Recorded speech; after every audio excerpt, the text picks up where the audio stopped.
ബോധി അക്കാദമിയിലേക്ക് സ്വാഗതം. നമ്മൾ ഇന്ന് ഇവിടെ നോക്കുന്നത് 4ാം ക്ലാസ്സിലെ 3ാമത്തെ പാഠഭാഗമാണ്. തൃതീയഃ പാഠഃ ദീപാവലിഃ. നമുക്ക് നോക്കാം. ഭാരതസ്യ ഉത്സവേഷു അന്യതമഃ ഭവതി ദീപാവലി.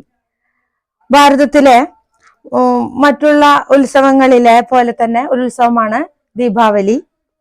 ദീപാനാം ആവലിഹി ഏവ ദീപാവലിഹി.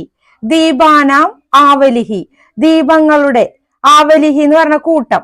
ദീപാനാം ആവലിഹി, ദീപങ്ങളുടെ കൂട്ടമാണ് ദീപാവലി. ദീപാവലി എന്ന് പറയുന്നത് ദീപാനാം ആവലിഹി ഏവ ദീപാവലിഹി. അയം ഉത്സവഃ കാർത്തിക മാസേ ഭവതി. ഈ ഉത്സവം കാർത്തിക മാസത്തിലാണ് ഇത് ആഘോഷിക്കുന്നത്. ദീപാവലിയും അധികൃത്യ പ്രസിദ്ധം ഐതിഹ്യം അസ്തി. ദീപാവലിയെ കുറിച്ച് പ്രസിദ്ധമായ ഒരു ഐതിഹ്യമുണ്ട്, വളരെ പ്രസിദ്ധമായ ഒരു ഐതിഹ്യമുണ്ട്. അതെന്താണെന്നാണ് ഇവിടെ പറഞ്ഞിരിക്കുന്നത്. അജ്ഞാനരൂപിണാം നരകാസുരാം ജ്ഞാനമൂർത്തി ശ്രീകൃഷ്ണ ഹന്തി. അജ്ഞാനരൂപിണിയായ, അതായത് ഇരുട്ട് അല്ലെ, അജ്ഞാനം എന്ന് പറഞ്ഞ ഇരുട്ട്, അന്ധകാരം, അങ്ങനെയുള്ള നരകാസുരനെ ജ്ഞാനമൂർത്തി, അറിവിന്റെ മൂർത്തിയായിട്ടുള്ള ശ്രീകൃഷ്ണൻ കൊല്ലുന്നു. അപ്പോ നരകാസുരനെ ശ്രീകൃഷ്ണൻ വധിച്ച ആ ദിവസമാണ് ദീപാവലി എന്നാണ് അതിന്റെ ഐതിഹ്യം. തദാനുസ്മരണാർത്ഥം ഏവ ജനാഹ അന്ധകാരസ്യ നാശനായ ദീപാൻ ജ്വലയന്തി. അതിന്റെ അനുസ്മരണാർത്ഥം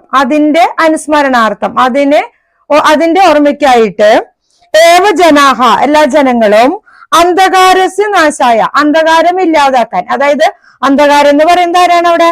നരകാസുരനെയാണ് അല്ലെ. ആ നരകാസുരനെ നശിപ്പിച്ചു കളഞ്ഞു. അപ്പൊ അതുകൊണ്ട് അന്ധകാരം ഇല്ലാതാക്കാൻ വേണ്ടിയിട്ട് ദീപാൻ ജ്വലയന്തി, ദീപം ജ്വലിപ്പിക്കുന്നു. അതാണ് അതിന്റെ ഐതിഹ്യം. മനസ്സിലായി എന്ന് വിചാരിക്കുന്നു. ഇനി നമുക്ക് അടുത്ത പേജ് നോക്കാം. അടുത്ത പേജില് പഠന പ്രവർത്തനമാണ്. അതില് 1ാമത്തെ പഠന പ്രവർത്തനത്തില് പാഠഭാഗം ഉച്ചൈഹി വാചയതു, പാഠഭാഗം ഉറക്കെ വായിക്കാനാണ് പറയുന്നത്. 2ാമത്തത് ഉത്സവാനാം വൈശിഷ്ട്യ പ്രാധാന്യം ചാധികൃത്യ ചർച്ച കരോതു. ഉത്സവങ്ങളെ കുറിച്ചൊക്കെ ചർച്ച ചെയ്യാനാണ് പറയുന്നത് നിങ്ങളോട്, കേട്ടോ. ഇനി 3ാമത്തത് യഥോചിതം യോജയിത്വ ലിഖതു. യഥോചിതം യോജയിത്വ, ശരിയായി യോജിപ്പിച്ച്, നമ്മള് മാച്ച് ദ ഫോളോവിങ് ചെയ്യുന്ന പോലെ തന്നെ യഥോചിതം യോജയിത്വ ലിഖതു നിങ്ങളോട് എഴുതാനാണ് പറഞ്ഞിരിക്കുന്നത്. അവിടെ ഓരോ ചിത്രങ്ങൾ കൊടുത്തിട്ടുണ്ട്, അതിനുള്ളിൽ ഓരോ ചെറിയ ചെറിയ പെട്ടികൾ കൊടുത്തിട്ടുണ്ട്. അതിനുള്ളില് ആ ചിത്രത്തിനനുസരിച്ചുള്ള പേരുകളാണ് അവിടെ എഴുതേണ്ടത്. അവിടെ മുകളിലായിട്ട് നമുക്കത് കൊടുത്തിട്ടുണ്ട്. ഏതൊക്കെയാണെന്ന് നോക്കാം. റംസാൻ, ഓണം, ക്രിസ്തുമസ്, ഹോളി, ഇത് 4 കൊടുത്തിട്ടുള്ളത്. അപ്പൊ ആദ്യത്തെ ചിത്രം നോക്കുവോ, കണ്ടോ? പരസ്പരം കുട്ടികള് ചായയൊക്കെ മുഖത്ത് തേക്കുന്നു അല്ലെ. അപ്പൊ അത് ഹോളിക്ക് വേണ്ടിയിട്ടാണ്. അപ്പൊ ഹോളിയാണത്, ഹോളി. 2ാമത്തത് കണ്ടോ, അറിയാം അല്ലെ, നമുക്കത് കാണുമ്പോ തന്നെ അറിയാം, റംസാൻ. 3 നോക്കോ, ക്രിസ്മസ് ട്രീ കാണുന്നുണ്ട് അല്ലെ. Christmas tree. അപ്പൊ നമുക്കറിയാം അതിന്റെ താഴെ എന്താ എഴുതേണ്ടത്? ക്രിസ്തുമസ് എന്ന് എഴുതണം. പിന്നെ ഒരു പൂക്കളാണ് കാണുന്നത്. എന്നാ പൂക്കളിടാന്ന് നമുക്ക് എല്ലാവർക്കും അറിയാം അല്ലെ. അപ്പൊ അതിന്റെ താഴെ ഓണം എന്ന് എഴുതാം. ഇനി അതിന് താഴെയായിട്ട് അടുത്ത പഠന പ്രവർത്തനം നോക്കൂ.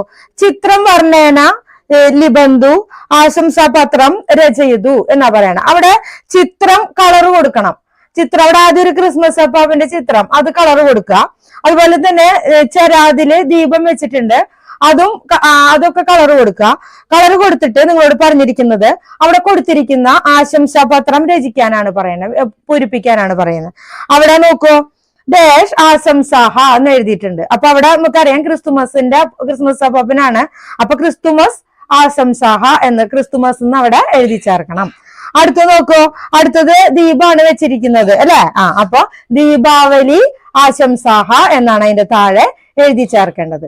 അപ്പൊ ഇത്രയൊക്കെയാണ് തൃതീയ പാഠ, 3ാമത്തെ പാഠഭാഗം.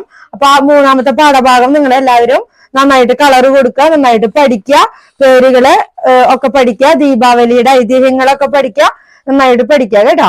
അപ്പൊ വീഡിയോ സബ്സ്ക്രൈബ് ചെയ്യുക, അതുപോലെ തന്നെ ലൈക്ക് ചെയ്യുക, അതുപോലെ ഷെയർ ചെയ്ത് കൊടുക്കുക. എന്തെങ്കിലും ഡൗട്ട്സ് ഒക്കെ ഉണ്ടെങ്കിൽ കമന്റ് ചെയ്യുക. അപ്പൊ അടുത്ത